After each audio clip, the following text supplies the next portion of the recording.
Welcome to another episode of Mike's Money Picks. Today on the podcast, we are back talking college hoops. Today, we're going to be breaking down the Friday, January 23rd slate of college basketball DFS. We are going to telling you all about all four games that are on the DraftKings main slate, telling you what you can expect from each game, as well as who needs to be in or out of your DFS lineups on DraftKings and FanDuel, as well as any leans if you're looking to bet player props or sides or totals for these four games. Now, while you're here, make sure you are subscribed to the channel. That way you can be with us for the rest of our content through the rest of college basketball season, all the way through the Final Four.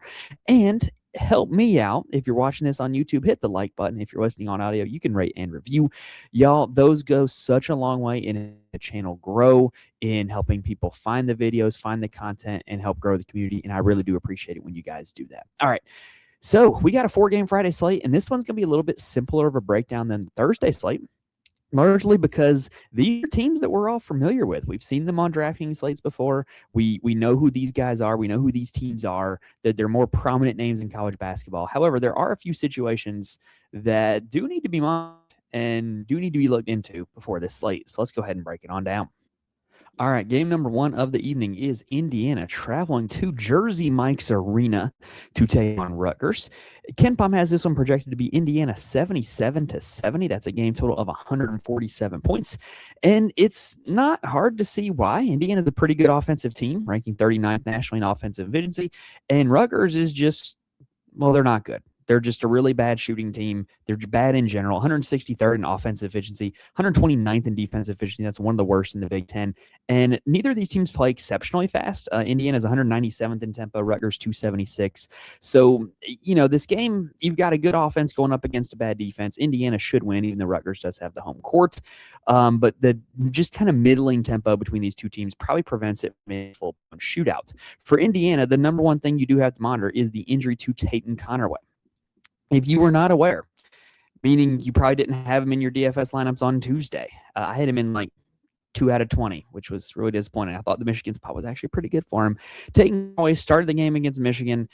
He was listed as a game time decision before that. He started and played 2 minutes and then was subbed out. I did not get to watch the game. I don't actually know if he was limping the whole time or whatnot, because I had a high school basketball game I had to coach. He played 2 minutes in that, and it was an ankle injury. And y'all, ankle injuries are not just something that you just pop right back up after 2 days with. So I don't have high hopes at him playing in full minute load in this game. So that's going to be a situation you're going to need to monitor. Being the first game, we're going to get the information early. Who knows? By the time you're watching this, he might already be declared out. But we're going to have news early, which is good because it'll allow you to make the rest of your lineups. If he's out, Nick Dorn was the primary beneficiary in that Michigan. He played 29 minutes, 17% usage rate. That's not bad. He took 9 shots, all of which were 3-pointers, put up 22.5 DraftKings points. If Connerway is out, Dorn is absolutely playable, in my opinion. I don't think he's like this slam dunk, lock it in value play, but I think he is very playable, and he will certainly be a part of my player pool. Now, with Connerway out, Connerway's a big peripheral stat guy. So what you saw in that game was you saw a decent amount from Tucker DeVries. He did have 3 rebounds, 3 assists. He did have about his season average in usage rate, about 22%, and he put up 27 DraftKings points against Michigan. That's a tough matchup. If Connerway is out, I really do like Tucker DeVries. Also, Tucker DeVries, he's kind of like a mid-major merchant, right? We talked about this in college football season with Taylon Green, the Arkansas quarterback. Taylon Green historically never had good games against SEC competition, but when he was playing G5 competition or other non-conference foes, he always balled out. Tucker DeVries is kind of like that right now. His best games are coming against the bottom of the Big Ten or non-Big Ten teams, right? He had 27 DraftKings points against Penn State. Okay, had 35 against Bethune-Cookman, 30 against Kansas State, 39 against Lindenwood, 39 against Marquette. They're not good here either. More on them later. So you saw all of his best games come against bad competition. Rutgers is bad competition. So I really do like Tucker DeVries on this one. Lamar Wilkerson is now at a more reasonable price tag. He is very shot dependent, but I do think that if Connerway is out, that does give him a little more peripheral stat upside. I think he's certainly more reasonably priced at 8,400. He is this team's best offensive player, usage leader on the season, around 24%. So I really do have interest in Wilkerson and DeVries. DeVries first, Wilkerson second if Connerway is out. Connor Enright, he's kind of a cardio king, plays a ton of minutes, not really a high usage player. Did see a little bump in usage with no taking Conway, but not huge. He only had 18 DraftKings points against Michigan. I think he's a guy that you could have in your pool. I'd rather play Dorn. And then at the big man spot, Reed Bailey, Sam Alexis, and Trent Sisley are just kind of splitting minutes. And it's kind of not allowing either of them to get super high DraftKings points totals. Alexis is coming off big games. Is there something there? Maybe. I don't know. He's probably going to make my pool. He's definitely my favorite of the three, but he's not going to be a core player or anything like that. Now, on the other side, Steve Peichel is figuring things out, man. He is trying his best to find a lineup and find a group of guys that he can rock with and can win games in the Big Ten. He hasn't really found it yet. Their starters in the last game, they switched it up so much. They started Michael Davis at the 1, Caden Powers at 2, but he was kind of the lead offensive player. Heron Zerno at the 3, Darren Buchanan at the 4, and then Bryce Dort at 5. But if you're thinking, well, if those starters, I have to only play those guys. No, you don't. Darren Buchanan was the only starter who played more than 20 minutes. And Emmanuel Ogbole, Lino Mark, Dylan Grant, and Tyreek Francis, they all hit at least 20 minutes off the bench. So the starters, with the exception of Buchanan, were starters in name only. So how can we attack this? I think you got to have median interest in Buchanan because he is playing all the minutes right now. He is a fairly high usage player. He is, when he was at George Washington, he was a very high usage player. George Washington wasn't very good. So I think if you're Rutgers, it's probably not the best strategy to try to win games in the Big Ten to have this George Washington transfer be your best offensive player. But that's what they're doing right now. And he's got 3 straight games of 25 DraftKings points. I think he's a solid play at $5,700. He's secure enough for cash games. He gives you the upside for tournaments. He should be a part of your pool if you're playing multiple lineups. After that, I do like Tyreek Francis. He is the team's usage leader on the season. Yes, the minutes have been up and down. Yes, he's had the bottom fall out some games, so he's probably not safe for cash games, but he definitely has tournament upside. He's been over 30%. He was over 30% usage last game. He's around 27% usage on the season, $6,100, affordable price tag. Indiana's not this nightmare matchup. I do like it. And then Caden Powers, I will shout out because when Francis is not in, Powers is the guy. He also had over a 30% usage rate last game. He also has around a 27% usage rate and a 23% assist rate on the season. He's just not seeing huge minute totals. He hasn't topped 24 minutes on the season. So that makes it really hard for him to show a whole lot of upside when he's not on the floor, because last time I checked, in order to score DraftKings points, you have to be on the floor. So that one kind of makes that one a little difficult. I certainly would not play Francis and Powers together. Ogbole had a really good rebounding game, 25 DraftKings points in 27 minutes. Will that continue? I mean, maybe, but he's like the junior version of Ernest Uday, where he just doesn't really shoot the ball very often at all. He's actually made he's made 9 of his last 10 shots because he just doesn't ever shoot. But he's a good rebounder. If he plays long enough, he'll luck into 10 rebounds, but I don't know. I generally don't play guys who don't shoot. You kind of want to shoot the ball to score DraftKings points. And then Lino Mark is a pretty high usage player, but man, his actual usage in terms of the lineup has been super inconsistent. He was kind of the guy that bailed them out against Oregon, was probably the player in that game, at least from what I watched. And he proceeded to do nothing the next 3 games, and then Peichel throws him back out there for 22 minutes last game. He puts up 20 DraftKings points. I don't know what to do with that. Maybe he's worth a look. Next up, we have probably the game to stack on the slate. We have got Marquette taking on Butler. A little battle in the Big East in Hinkle Fieldhouse. Butler is projected to win this game 85-75, according to KenPom. That is a game total of 160 points, second on the slate.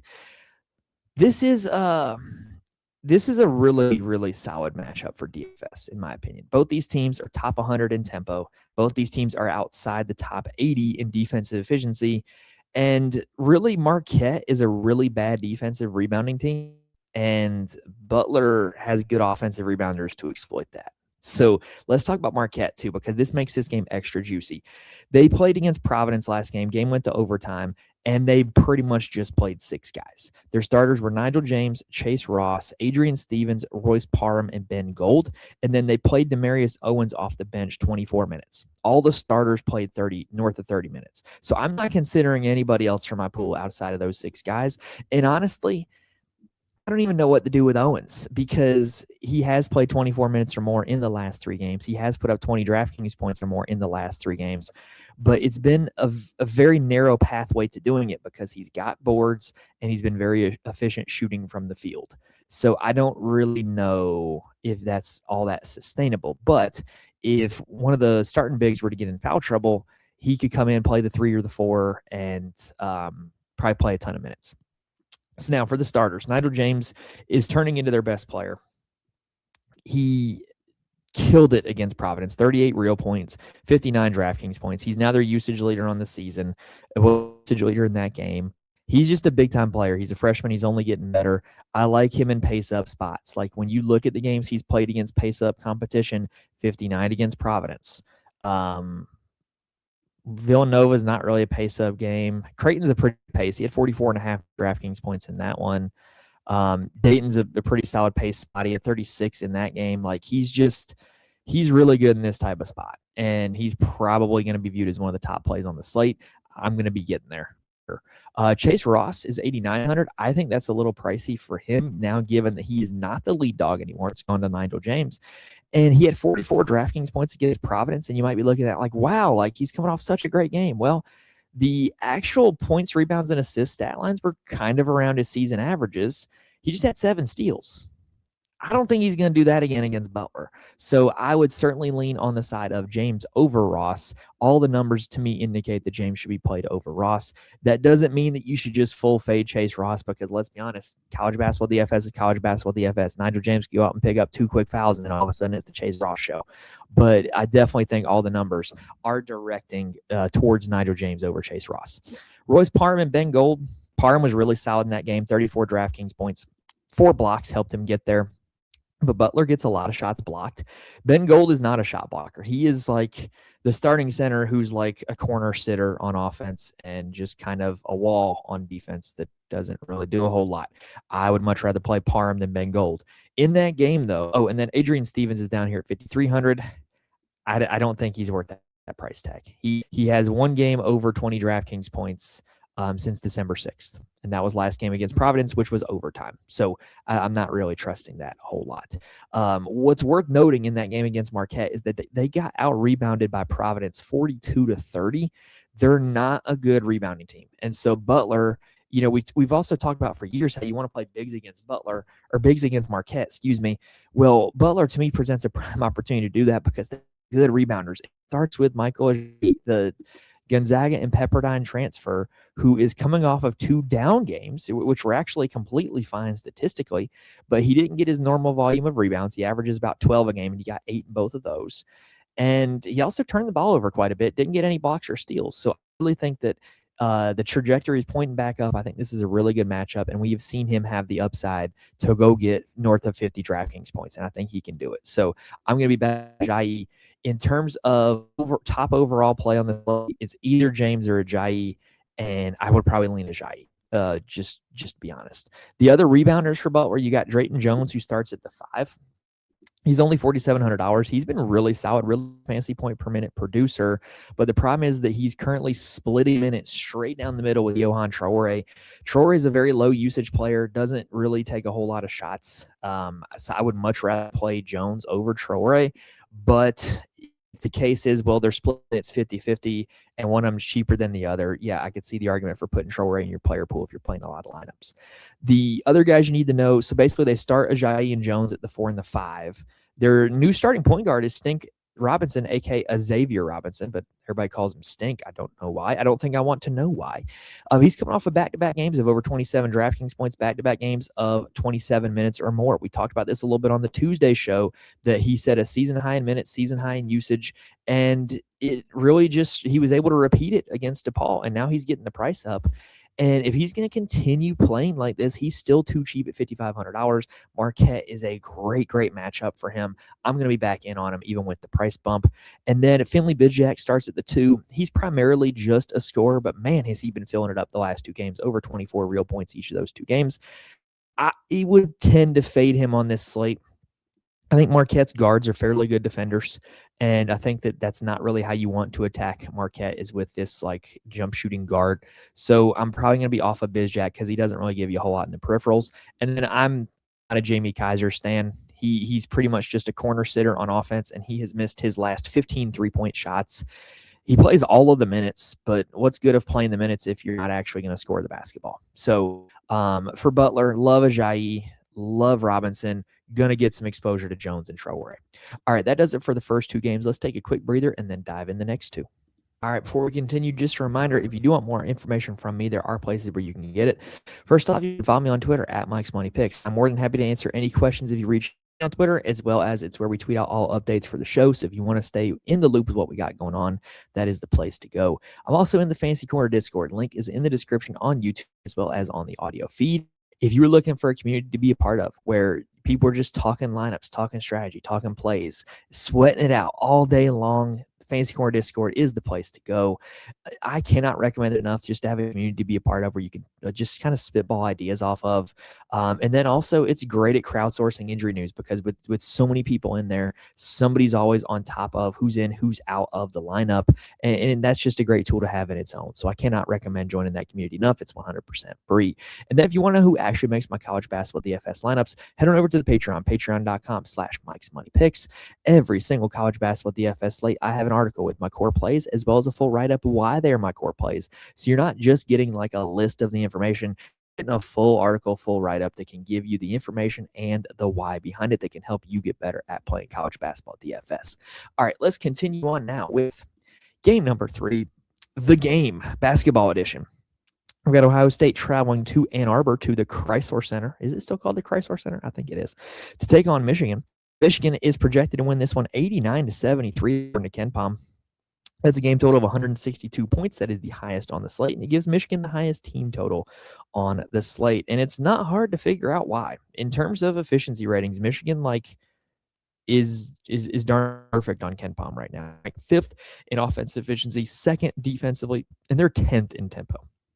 Ohio State, meanwhile, 23rd offensively, 67th defensively, and 200th in tempo. So a pace down spot for Michigan, but they're not going up like this elite defensive team. So let's talk about those Buckeyes.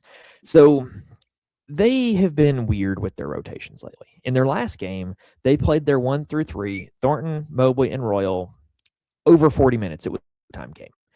And then the bigs, they start Bynum and Tilly, but they really split minutes with, oh boy, Njagovan, I don't know how you say it. Njagovan, Ivan. I'm just going to call him Ivan. I'm pretty sure that's right. They split minutes with Ivan and then with Colin White. So let's talk about the bigs first. Michigan's bigs, if you're not aware, are the best in the nation. They have 3 of them. They play them all at the same time. It's quite terrifying. They draw a lot of fouls, and they block a lot of shots, and they get a lot of rebounds, and it's a very difficult matchup. And Christoph Tilly can't stay out of foul trouble. Christoph Tilly is 6,300. He's a very high usage player.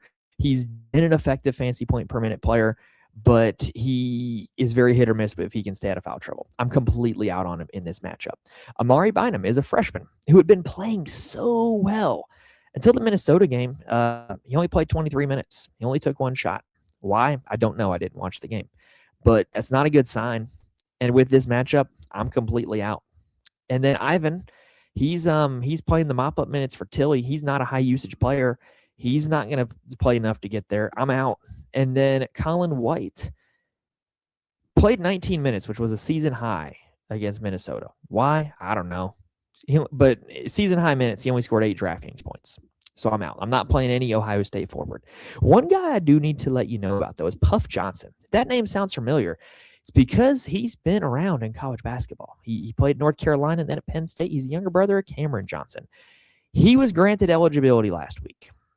He was potentially going to play against Minnesota on Tuesday, but did not. I don't know if he's going to play this game or not. I don't know what the whole situation is, but he's $4,100. I don't think now would be the time to take a chance on him, but if you want to be super early on a guy instead of being super late on a guy, knock yourself out. Let's talk about the guards. I like Bruce Thornton. I really do, but I don't know if this is the spot for him. He is Ohio State's best player, really good offensive player. Really good at attacking the mid-range, which I guess is kind of how you want to attack this Michigan team.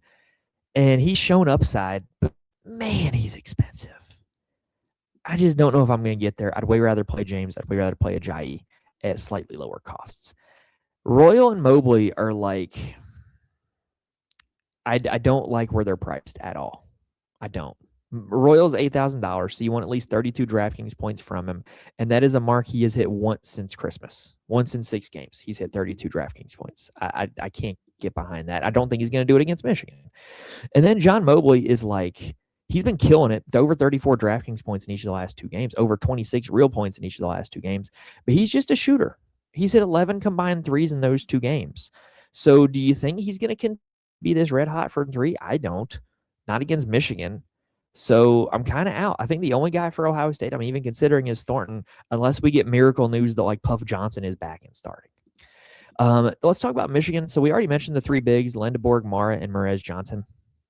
So as the season is going on, I have kind of formulated theories about the 3 bigs. I think you only want to play one of them in a game, because when one of them goes off, it really doesn't leave enough room for the off, unless it's going to be a game where Michigan scores like 120 points. So like perfect case in point, you look at the Washington game, whereas Johnson put up 45. The other 2 were not that good. But the last 2 games, Morez has put up 12 and 24. Guess who was good in the last 2 games? The other bigs. So I don't really think you want to play any of them together. Morez Johnson will be my 3rd favorite of the 3. I like Yaxel a lot. He put up 40 DraftKings against Indiana. To me, his ability to play the 3, 4, and 5 gives him the most versatility to play the most minutes, to be the most unsubbable out, I guess you could say, most vital to Michigan's being on the floor. But he's priced like it. He's $8,700. But I'm going to play Axel pretty much every slate he's on because he has that slate breaking upside. And then I'm going to play Ade Mara every slate he's on as well. You might be thinking, well, why? He's $8,100 and he kind of just gets to around 30 to 32 DraftKings points all the time. Yeah. But here's the thing. He does it playing in the low 20s in minutes. And so what's going to happen? The one game where he's asked to play 30-plus minutes because Yaxel and Merez are in foul trouble, or the one game where he's just dominating and Dusty May can't take him off the court and he plays 31 minutes, he can nuke the entire slate because he's a great shot blocker, he's a great rebounder, and he can really score in the low post as well. So Ade Mara, Yaxel Lendeborg, making my player pool every time they're on the slate. Don't play them together. Elliot Cadeau was actually the usage leader for them last game against Indiana. And here's the crazy part. Normally we talk about Cadeau in his days at Carolina. He was not really a scorer, and he was more of this peripheral stack guy. Well, because Michigan's bigs are so good at rebounding, he doesn't have to get a whole lot of boards. He's kind of just getting out and running in transition. And he scored 17 real points in 3 of the last 4 games. I think $6,400 is a very reasonable price tag. Ohio State's backcourt is not known for their defense. So I really do like Cadeau on this one. So I think if you're looking to play this Michigan team, I think playing one of Lendeborg, Mara, or Johnson plus Cadeau is a really good strategy. Namari Burdett's the 5th starter. He plays a lot of minutes. Not a high usage player, but he's hit 21 DraftKings points in each of the last 2. Roddy Gale comes off the bench, is a high usage player, but super more volatile with the minutes that he plays and the production that he puts up. So I think if you're playing GPPs, Burnett and Gale, if you're playing enough lineups, could get consideration. Last game of the night is a battle in the Mountain West. Utah State taking on Colorado State. Kenton Palm has this one as 78-75 in favor of Utah State. That's a game total of 153 points. Y'all, this is a contrast of styles, but they're both good offensive teams. Utah State, 25th in offensive efficiency, 58th defensively, and 156th in tempo. That's slightly above average. Colorado State, good offense, 35th offensive efficiency, 236th in defensive efficiency. That's a really bad defense. And then 364th in tempo. If you have not watched this team play, there's a reason why their tempo is so slow. It's because they don't force turnovers. They don't turn the ball over. They run very methodical offenses. Colorado State, that is. They run very methodical offensive sets that are designed to generate open 3-pointers, and they take and make a lot of 3-pointers. So it means that their games are going to be kind of volatile, because what if there's a game where they're just not hitting? I mean, they are a good shooting team, but there's going to be games where they come out and are just cold. So let's talk about how we can play this game from both sides. So Utah State really runs through their 3 guards, Falslev, Collins, and Allen. They're kind of priced appropriately, though. Okay. Falslev does have the highest usage rate. He is the highest DraftKings scorer. He's 40 DraftKings points in 3 of the last 4. I don't think this is a bad shot for Falslev. He does lead those guards in usage rate. He does have the highest rebound rates of the 3 guards. He's good. He's good. I think he's a pretty safe play. I don't know if he has the upside to break the slate at 8,600. I would rather pay up for Ajayi or James, but I do think he's going to make my pool. Allen is the point guard. He has the highest assist rate of the 3. So to me, kind of the matchup bogs him down a little bit more, but the price tag with Allen's really appealing. He's only $6,000. He's hit 26 DraftKings points in 3 of the last 4. That price makes Allen really appealing. Collins is very much the scoring only guy, and he's overpriced at 7,200. So he doesn't really have a whole lot of interest from me. The rest of the starting lineup for them has been super weird because at the start of the season, it was like Templin and Anderson and Clark played a little bit as well. But like they've really switched it up. In recent games, they have moved Adlan Elamine into the starting lineup, and he's playing a ton of minutes now. He's been over 23 DraftKings points in 3 straight games. He's only $4,900. He's going to instantly project to be one of the best value plays of the slate. He's a good play, in my opinion. And then they also start Zach Keller, Wake Forest and Utah transfer at the 5. He doesn't shoot a lot. He doesn't score a whole lot. But like he's a starting center on a 4-game slate at $3,500. If he just has a good few spurts, he could hit value. I think he's probably going to make my pool, but I don't really feel great about it. And then Templin will come off the bench, and Templin kind of splits minutes with him. Templin's a much better fantasy scorer than Keller. He's been over 20 DraftKings points in 3 straight. I don't like the fact that he doesn't start. I don't like the fact that his minutes are not guaranteed, but Templin's production cannot be denied. Now, on the Colorado State side, they're super weird right now. They've had so many injuries, and they've had guys coming in and out of the lineup that they started a lineup last game that I had never seen them play before. It was Brandon Rexsteiner at the 1, John Pasquarelli at the 2, Jace Butler at the 3, Rashawn Mbemba at the 4, and then Kyle Jorgensen at the 5, with guys who had started Muniz and Booth coming off the bench, big minutes off the bench. And then they also had Kudelis, who had been playing big minutes. He came off the bench, much lesser role. And then McIver played off the bench as well. Let's start there with McIver. It was kind of a random game he had against Air Force. I would assume it was because of blowout run. So I'm not going to try to chase that performance. Kudelis, like I said, his role has been kind of diminished. He was playing a ton of minutes when Bemba and Jorgensen were out. Not the case anymore. Not going to make my pool. Kerry Booth is weird. We mentioned this on last week's show. He was kind of like dragged through the mud by Brad Underwood inadvertently. People deduced that it was Kerry Booth that he was talking about, and he was kind of dragging him. And ever since then, he hasn't done anything. It's really weird. I don't know if there's any correlation there or not, but he hasn't been good recently, and now he's coming off the bench. I'm kind of out on that one as well. And then Muniz, I'd normally like. I don't know if I like him off the bench, only playing 24 minutes. He's a big-time peripheral stat guy, so the pace up against Utah State would really help him out.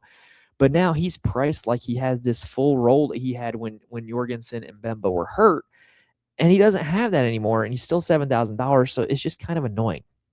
So let's talk about the guys on this team you can play now. Rexsteiner, I like. He's the point guard. He has a 22% usage rate on the season, 22% assist rate on the season. I would assume the less minutes against Air Force were because of the blowout. He shoots a lot of 3-pointers. If he has a good shooting night, he could absolutely hit value. That price tag of $6,200 is very reasonable. He had 26 DraftKings points in 3 straight and 4 of 5 prior to that blowout win over Air Force. So I do like Rexsteiner in this one. Pasquarelli, I'm not as big of a fan of. He's kind of just a cone offensively, doesn't do a whole lot of peripherals. Butler was moved into the starting lineup. I don't really know what to make of it. He's now priced for his ceiling because he had a ceiling game. So I don't think I'm going to get there. But the 2 bigs that I do like for this team, I do like Jorgensen back in the fold fully against Air Force, playing full minutes. He had been hurt a long time. $6,500. That's cheaper than what he was before he got hurt. Big time role in this offense before he got hurt. 22% usage, 22% assist rate. I like Jorgensen a lot at $6,500. I'm going to make my pool. And then I love Mbemba. I think he's one of my favorite value plays of the slate. I'm playing this guy for years, man, because he's always way too cheap. He doesn't ever play huge minutes, but in the last 2 games, 25 minutes and 17 minutes, he is an elite fantasy point per minute producer. 25 minutes, 22 DraftKings points against Boise, 17 minutes, 18 DraftKings points against Air Force. He is a big body that they're never going to play him 30 plus minutes, but they don't need to because he just wrecks when he's out there. And I like him a lot in a salary of $4,300 with this matchup against Utah State. I don't think they have anybody who's going to go bang down low with Mbemba. So I love Mbemba at that price tag. He is going to be a big part of my player pool at 4,300. All right. That about does it for this 4-game slate, though, y'all. Hopefully, we're able to give you guys all the information you need in order to build some winning DraftKings and FanDuel lineups, as well as any player props and parlays that you're looking to bet here in this one. If we helped you out, make sure you hit the like button. If you're watching on YouTube, rate and review. If you're listening on audio, I cannot stress enough how much I appreciate it and how much those help me out in return. And then also, while you're here, make sure you're subscribed. That way you can be with us for the rest of our content all the way through the rest of the season, which is going to include some live shows. And the only way you'll know when we go live is if you are subscribed. Little Johnny Cochran rhyme for you there. But yeah, that's going to do it here for this episode tonight. If you do want more from me, follow me on Twitter, join the Fantasy Corner Discord, go check out the article on the Patreon. I don't think we're going to have an episode for the Saturday slate. I've got a high school basketball game to coach tomorrow night, and it's one of our farther away road trips. So I don't think I'm going to have the stamina to be able to get home and then record a full episode for a full Saturday slate. But I will still be in the Discord. I will still have the core plays on the Patreon, and we will still be back next week talking more college hoops in DFS. Looking forward to it. So that is going to do it here for this episode, y'all. Best of luck to you guys on the Friday night slate. Thank you guys for watching and listening to this point, and I will see you guys next time.